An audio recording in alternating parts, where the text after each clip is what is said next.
Welcome to Becoming Parents Podcast. I'm your host, Jennifer Campbell. I'm a doula in Washoe County, Nevada, a Medicaid provider, a lactation educator, childbirth educator, and mom of 18. You can find me and connect on doulainreno.com. Remember, give a shout out to those who are brave enough to share their stories with us on how they have become parents. Let's dive in. Welcome to Becoming Parents. I'm your host, Jennifer Campbell. Today I'm with Paul Zolman. Paul, how are you today? I'm great, Jennifer. Thank you for inviting me to be on your podcast. I'm really excited. I obviously have cyber stalked you. You're in St. George, Utah, and I just didn't even consider the fact that we were an hour different in time this morning. So we're always learning new things. No worries at all. It all worked out. Here we are. It did. Tell me about your journey to becoming a parent. My journey to becoming a parent, I actually became a parent at age 24. So I just barely, we've been married for 9 months and 10 days, actually. So it was just, it was a honeymoon baby, more or less. Yes. And so he was the first one, and it was great. My wife did so well. We had a false alarm. We thought it'd be born like Christmas time or that sort of thing, but it was just shortly after the first of the year. So we thought maybe there would be a chance we get all the presents, everything, have a January 1st baby. It didn't happen. Not with that baby. But he came, and my wife did so well. I think it was only maybe 4 hours of labor, and she did so well that on the second child, we decided to have the baby at home. Yep. And so it was a certified nurse midwife that we had, similar to what you do, Jen, that a doula, a coach, so to speak. I remember having a red Coleman cooler, and actually giving that baby its first bath after it was born right at our house. And we had these warm blankets that were warmed up in the oven, and we just did the whole thing. It was fun, actually, really very fun. My first daughter was supposed to be a birth center, with a nurse midwife. And she actually, midwives are like, I'm not a super intuitive person. And sometimes I think that can get a little woo woo for me. But her intuition, she looked at me at 37 weeks and she said, this hospital or this hospital. And I had a hospital birth that went remarkably well. And I had a really great hospital experience, but my next 3 were at home with midwives. And so I totally understand what you're talking about. You're like, oh, I'm good at this. So Well, that's awesome. and she was really good at having children. We had 8, and so the third child was born with a certified nurse midwife in the hospital, and Okay. then the fourth child, we actually made it to the hospital with 8 minutes to spare. The midwife didn't make it in time, so it was 8 minutes to spare. We had season tickets to a college football game anyway, so that child was born perfectly. We could just hold the child and watch this football game. It was awesome. It was perfect timing. That's great. So 8 kids, that's just a couple. Um, that's a pretty big family, but you guys, you continue to have kids. The journey was pretty good. How'd you feel as a dad, as a parent? How close together were the kids? Probably 2 to Yeah. 3 years spacing. No duplicates, no triplicates. Just single births. I mean, yeah, I was pregnant 7 times. So, um, yeah, that's awesome. So natural child spacing, you guys just kind of continued on with your family, continued to have kids. Was there like an end in sight? Did you have a number? Did you always want a big family? What was the chaos of having that like? It's a very interesting question, Jen, and great question. So after number 4, she was so tired of being pregnant, having been pregnant, 4 times 9, 36 months of her life, and didn't want any more kids, but actually went out to buy some roses for her after that child was born.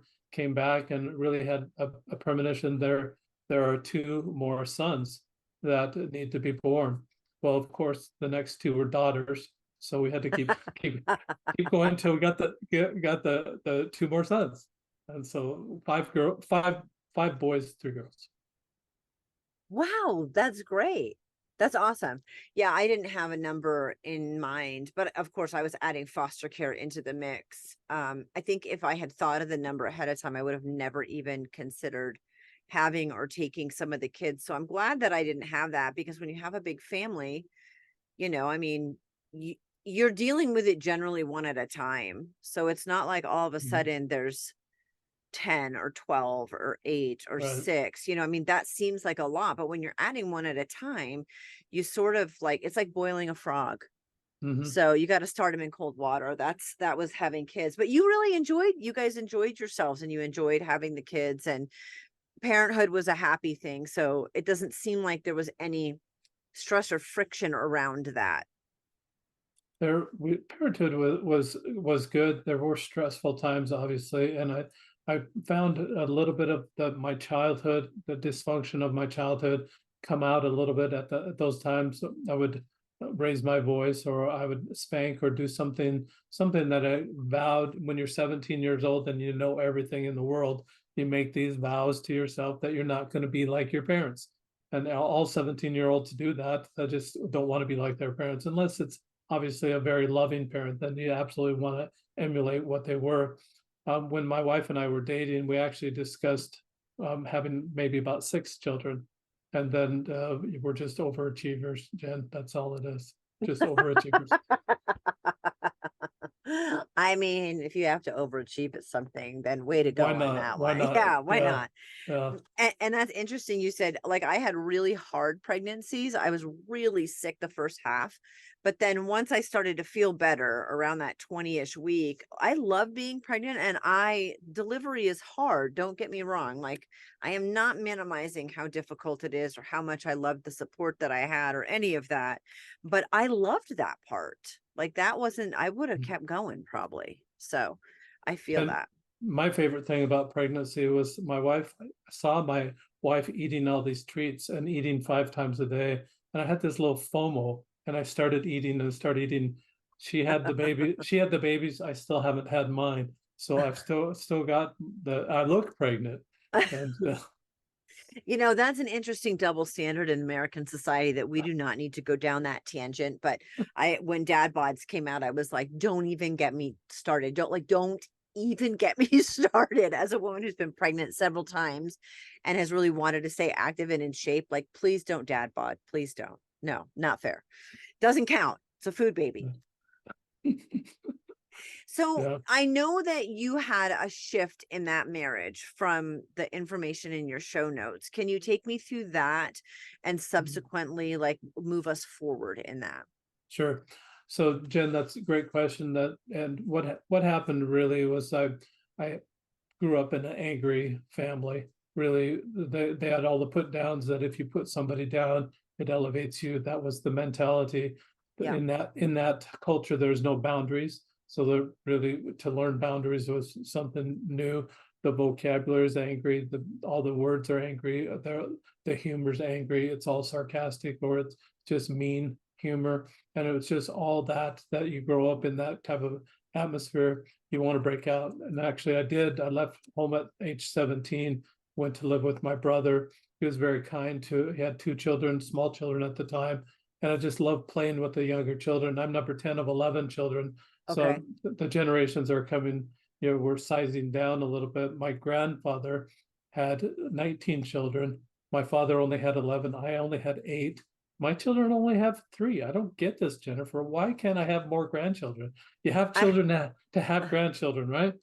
I mean, So, I never thought that. Like, I never personally had a number of kids, and it wasn't driven, like, I'm not sure if you're LDS, hmm, but it was never driven by religion. It was just really what I wanted to do. Was, I didn't think big family. I just really wanted to do foster care. I had a heart for foster care, and wasn't sure if I'd have kids. So those were actually the surprises for me. But I have 14 grandkids now, and oh my gosh, I love them. I didn't think I was having kids for grandkids until I had the grandkids. And then I was like, right. oh no, here, you can have them back. This is fun. It is, it I, is, it I is really very, like this. So it is very fun. So from that angry atmosphere, I really had a lot of residual anger left over from that childhood. And it lasted probably until about age 35 when I stopped blaming my father for all awkward situations. I found out that he was annoyed, and then he'd have a flash of anger. You never knew when that flash of anger would happen. And so it was with me. My brother had the same issue, that they stack those annoyances until it's the straw that breaks the camel's back. Maybe a very simple thing, but it's the straw that breaks that camel's back. And when that flash of anger happened, it could be in public, it could be private, and it really became one of those things that was probably contributory to the demise of my first marriage. So after 23 and a half years, we divorced, and I actually had primary custody of the remaining 5 children that were at home. So I'm a single dad in that way. And on the weekends that my ex-wife had the children, I concocted a midlife crisis type activity that I would find someone online, and then they don't live in my city, I don't live in their city. We pick a city to meet in.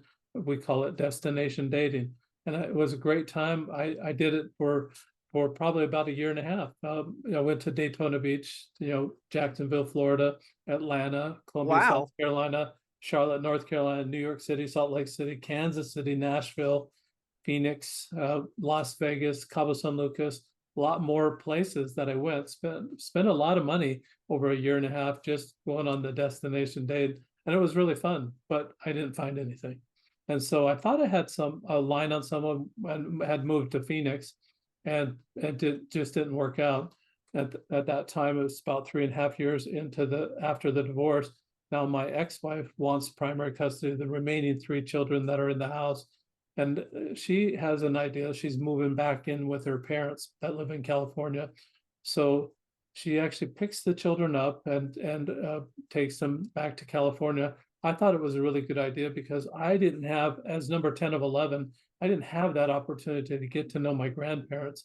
And I wanted that opportunity for my children. So I relinquished primary custody back to her for those remaining 3 children. I think it was a really good idea. Like I said, they got to know their grandparents like I never did, and I wanted them to have that opportunity. But here I am all alone. Now my older sister calls and says she has a neighbor that she wanted to introduce to me. I was done with destination dating. My sister lives 7 hours away. Didn't want to do the travel or do any destination dating. She's an older sister, and as number 10 of 11, the way it was, Jen, is that I was the human remote control when there weren't remote controls. My legs were shorter. My older siblings would say, "Go change the channel on the TV for me." I'd walk up to the TV and turn the knob, and that was my job. So you got to do what older brothers and older sisters tell you when you're number 10 of 11. I said, I don't want to do that. I don't want to, I've already done the destination day. And she says, "Oh, come on." I said, "Okay." And then I said, "I'll email her." What kind of relationship can you develop with an email? I didn't think it would be much at all. But what happened was that she was a really good writer. So after about 4 or 5 exchanges of emails, Jen, I got brave. I asked this lady, "Well, how many times have you been married?" And just trying to get to that subject that's kind of touchy. And she writes back and she says, "Counting the 5 that are buried in the backyard." And I roared with laughter. I thought, this lady's got a sense of humor. She's got some personality. This is somebody worth pursuing. So we started corresponding a little bit more intense, and then I decided I'm going to move up there. We became serious, and now it's time to go for Big Brother approval, 300 miles north. And so I go in. First thing my sister-in-law does is pull this woman aside and say, "The only emotion that the Zolman family learned growing up was anger." At first I denied. I said, then it made me mad. I thought, I'm busted. And I realized at that point, Jen, that there's an opportunity here to change that perception of the Zolman family right here and now. And so I started reading the color code, and I started reading the 5 love languages. And I really liked the principles of the 5 love language. Dr. Gary Chapman was a pastor, and he said that these 5 love languages actually reconcile to the life of Jesus Christ. Like you, Jen, I did my cyber check. I did my research and actually found out they absolutely do reconcile to the life of Jesus Christ. So, but it wasn't working for me. Dr. Chapman said, like, well, if I guess, Jen, what your love language is, Okay. and cater to you, then then we're gonna be buddies. I'm a bad guesser, and it wasn't working for me. Right. So if that didn't work, then Dr. Chapman says, well, if you take this survey, then you can find out what your love language is. What do I do with that? Hello, Jen, I'm gifts. What do you have for me today? Am I supposed to advertise? Yeah, well, Seriously? I'm quality time and physical touch. I'm a even split, so Yeah, I'm oh, gonna there you hug go. you, and it will mean nothing. There you go. Here's a hug Yeah, for you. yeah, it's Yeah, your gift. yeah, that's the gift. So that wasn't working for me either. So Right. so what I decided, I remembered that even as dysfunctional as our family was, that games brought our family together when I was younger. Even as there was still smack talk, there was still the put downs, there was still all that aggressive competition going on, but it just brought our family together. So I thought maybe if I make this a game, it'd be easier to remember the five love languages. Because what happened is I read through the book 4 or 5 times. I didn't get it. I still didn't get it. And I if I was called upon or even offered $1 million to recite what are the five love languages, I probably might get 2 or 3. I probably even couldn't just say what are the five love languages after having gone through the book like that. I don't think I'm particularly lacking in intelligence. I just did not get it from the background that I came from. Yeah. So I contacted Dr. Chapman and asked him, are you licensing those little pictures, those little icons that you have for each one of those love languages? And his attorney wrote back, said, no, I'm not doing that. So in my town here, I knew a copyright attorney, and I thought, I'm going to go visit with him just to see if my idea has any merit, if there's anything I could do about it. And he told me this. He said, theory, like the love language theory, is not copyrightable. Application is. They weren't doing it as a game, so I thought, well, I'll make it a game. So that's what I did. I created my own little artwork and put it on a cube or dice. So there I've got a hand holding an hourglass representing time, the love language of time. There's a hand holding a platter representing service. Service. 2 hands together forming a heart with a little conversation fly out. So the words of the heart, those would be the words. 2 hands touching one another, that would be touch. Physical touch. Yeah. And then the last one, a hand holding a gift, that would be gifts. 5 love languages, 6 sides on the cube or dice. The last one is a hand holding a question mark. That one surprised me. Okay. So there's just 2 instructions. You roll the cube every day. Whatever it lands on, that's the love language you practice giving away all day that day. All day to everybody. Everybody. Not just their significant others. So it's quite different from the practice that Gary Chapman had. What I found about doing this is that this was a perfect replacement behavior of what I had before. What I had before was I was saying, what's wrong with that person? Trying to see if I could manage their life for them from my point of view, that I knew better than them. And I realized that I could actually, there's absolutely a line there. That's none of my business. Whatever their choices are, that's their life. That's how they're doing it. I can ask if they would want some advice. And if they say no, we're done. Or you can ask for permission. Or if they ask you for advice, you could tell them, give them some advice. But there's that line there. And I was overstepping that line all the time just because of the no boundary issue that I grew up with. Once I realized that really is a boundary there, I said, well, what am I in charge of? And I realized I can't bid love to come to me because that's the choice of another person if they want to send love my way. But what I do have control over is sending it out. And I can send it out and then I can respond when it comes my way. Those are the only 2 things I have control over as it pertains to love. And when I realized that, I said, well, I just need to send it out. I did not have a significant other at that time. So I thought, well, who am I supposed to love, Dr. Chapman? And I thought, well, I'll just have to love everybody. I said, I'll have to love everybody. It was just almost a chore. But when I realized it, it was a perfect replacement behavior. I needed that consistency of love, sending it out all day long to everybody. Most people that have a significant other are not with that significant other 24/7. Mhm. nor would they want to be. Most people won't want to be with that significant other all that time. So that's more of a part-time job. I wasn't looking for that. I absolutely needed a replacement behavior. I didn't want to be angry. And I realized also that looking for what's wrong about a person is looking at maybe 10 or 20% of their personality. Maybe Right. everybody's got weaknesses, but most people are really intrinsically good, mostly good, 80 to 90% good. I'm just estimating, some are less, but still most people are mostly good. I was focusing on that minority of that person, what the faults are of that person. How's that going for me? Well, they're focusing on my faults. That's what's happening. Yeah. And I didn't want that. Why do I need that? Why am I doing it? And I realized, oh, if I focus on what's right about that person, then maybe they'll focus on what's right about me. And I wasn't doing this for reciprocity at all. I was giving away love, realizing that I've given it away without any regard of ever having it come back, just sending it out. But trusting the laws of the universe that are already in place before you and I were ever born.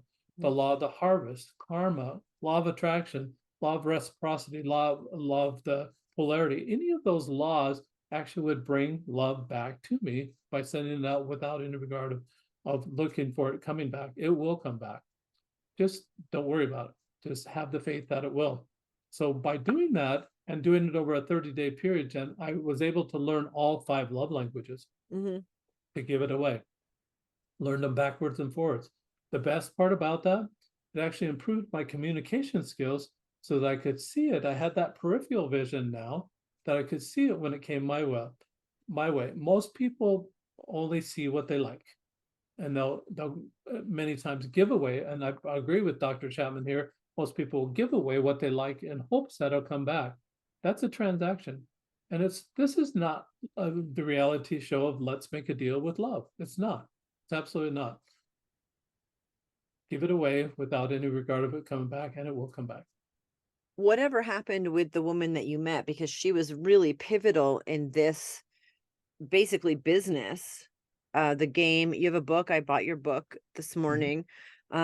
So it's become more, your website, all your show notes are included. All of your connections are included in the show notes. So this really took on, it made a huge difference to you, but then it became something more than that. Also, whatever happened to that woman, and then what happened in future relationships? So I still had the anger, and as my sister-in-law indicated, when we decided to go ahead and get married, I still had that anger, had Mm. not had not made that decision uh, to make the cube or pursue that avenue at that point in time. And that lasted probably 4 years is all it lasted, and then it just kind of fell apart because I still had those angry thoughts, those angry actions. I didn't even know that I had it. And it really was, you don't know what you don't know. And so Right. I didn't know that I was being angry. I thought I was being normal, but who decides what normal is? I was not normal apparently. So I had to overcome that anger. And so after the demise of that marriage, then Mhm. I realized that's when I started looking more uh, strongly toward the 5 love languages, and I created a prototype of the cube, and Wow. it's 2.5 inches by 2.5 inches, and at first the edges were really sharp, and I realized that this doesn't roll very well. In fact, if I put what I wanted on top and rolled it, the thing would come up on top. Became like a weighted dice. I could roll if I wanted physical touch that day. I could do physical touch that day. If I wanted gifts that day, I could do gifts, and whatever. It really wasn't very practical. So I had to uh, kind of sand down the corners and make it so that it have more beveled edges, so that it actually would roll. And it's really uh, kind of an overview of what actually needed to happen to me. I Mhm. needed those rough edges sanded down for myself.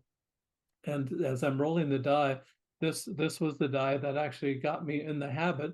It took 2 years actually to do all the artwork for the cube that I have now. And so that's the die I had, rolling that every single day. and trying to perfect that, trying to make it so that it would be really not so clunky and really something that would help me. And if it helped me, then maybe it might help someone else. And that's kind of where I'm at right now. Holy cow, that's an amazing journey, and story as far as, you know, in my mind, it happened faster or more easily, or it came to you and you did it. And even if that's true, there's still years that it can take for that to Mhm. all happen. Yeah, we don't think about everything, everything that's going on behind the scenes in someone's journey. But what a great thing that you were looking to really make a difference in yourself and then realize how much of a difference that it could make in others. Moving forward, so that relationship fell apart and you created this. I know you're remarried. So at Mhm. what point did you feel the shift in yourself? You mentioned 30 days. Like if you're really doing it for 30 days, you really get to know all the love languages pretty Mhm. intimately. So take me through that journey a little bit and what relationships are like now and your kids too. So that great question, Jen. That 30-day period actually was the paradigm shift. So Okay. I've actually continued to roll the die every single day. I still do it every single day. I still want that theme of love every single day in my life. For the 2 seconds that it takes, it's like an investment. If you Mhm. put a very little into an investment and get a whole lot back, you're going to do that investment every single day. You Right. give somebody a penny and you get $1 back. That's what, and you're going to do that every day, and you want to do that every single day. 2 seconds to roll the die actually improves my day substantially every single day. So I wanted to keep doing that as a habit. And so the 30 days actually was the paradigm shift. Instead of watching for what's wrong with people, I actually was so busy watching for what's right with people that I forgot to be annoyed. I stopped stacking annoyances and I started stacking kindness on top of kindness, on top of kindness, on top of kindness. What that did for me, it actually gets you to higher laws of love, laws of love like compassion or forgiveness or intimacy or mercy or empathy or sympathy. It gets you those higher laws of love that you can't get there any other way. Can you imagine somebody insulting, insulting, insulting, insulting to try to get forgiveness? It's not going to happen. Right. It has to be kindness on top of kindness. So the stacking effect actually was going the wrong direction. It was going toward anger. Now it's going toward love, higher laws of love and the kindness, the deeper laws of love. And so to me, the love languages are really basic. They are a basic basis that everybody should have that foundation for their love, whoever they are, wherever they are in their life, so that they can get to those higher laws of love. And the impact on relationships Mhm. after that is going to obviously be so much more improved, because they'll see what you're doing. What my wife does, she doesn't roll the cube or the dice. She doesn't roll it at all, but she watches to see what I'm doing. It's funny that I've shared this a little bit at church as well. I had a guy come up to me after the meeting this last Sunday, and he said, "I know what you rolled today." Ah, Because I had my arm around my wife at church, and he said, "I know what you rolled today," and I just put my arms out like this, said, "Come on, bring it in," and yeah, and I just gave him a physical hug. touch. I just gave him a hug, and he just started laughing. He's a vice principal at a middle school, and so I was trying to get this into his school system. I have some test schools that I'm working with right now, where they roll it at the class rolls it at the beginning of the day, and then at the end of the day, they have to report how they did in that journal format. So it makes them responsible for their actions all day long. It's meant to tamp down behavior, tamp down any bullying, eliminate the bully, and just eliminate a lot of the violence in the school. The second thing that it does for the classroom is that it really helps that individual uh, take responsibility, but it gives them a journal of that particular class. It's only in primary school right now, so K through 6 is where the test is. But I would have loved to have a journal from first grade. I remember my first grade teacher, and I remember it must have been a very loving experience, but I don't remember second, third, fourth, or fifth grade. I do remember sixth grade. But there's something Mm, about the way a person teaches that can be loving. And I would have loved to have a journal all about that.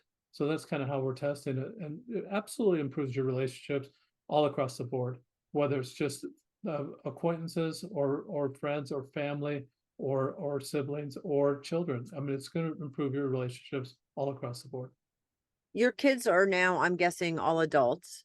Yes. And how did you left off with giving your wife primary custody, and that's a hard thing to do. It's a hard thing to Mhm. do what you think is in the best interest of the kids when it hurts you or it's hard for you.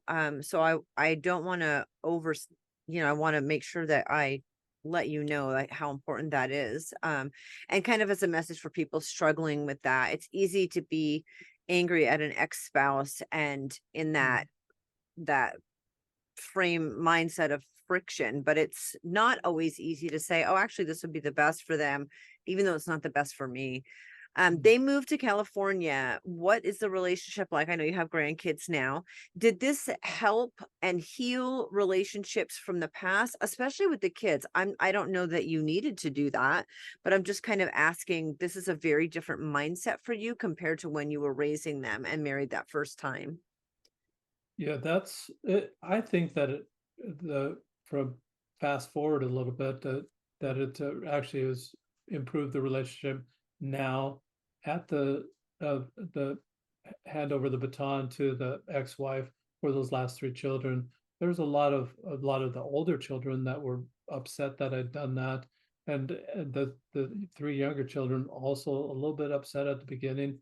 Then they settled down and they just really did really well. They thrived in that environment. Mhm. But it's just it's hard when there's one side that is telling the children to be who they are, and another one of the parents is saying, don't follow anything that the other person says, and Yeah. it's just when there's that poison that's going out there, it is very difficult to keep a relationship. And so I'm kind of just working with that right now, trying to deflect a lot of that, trying to, reassure them that absolutely, I still absolutely love them. I still Yeah. want them in my life.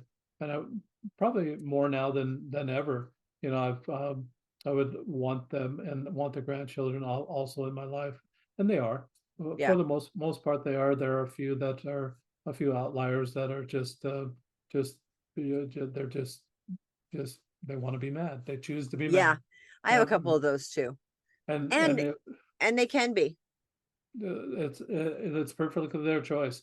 And I Right. really believe in the boundaries that I've drawn now. I can't overstep that. I have to just kind Yeah. of wait in my spot for them. It's like the quarterback that's in the pocket. You wait in that pocket, or you're gonna get really annihilated if you go Yeah. outside that pocket. So I have to wait in the pocket until it's their opportunity and their choice to come back.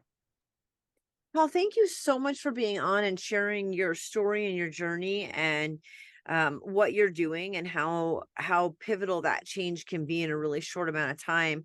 I'm real happy all your links are here so that people can reach out to you or do what I did and purchase the book or the game, the dice. So thank you so much for being on. I appreciate you.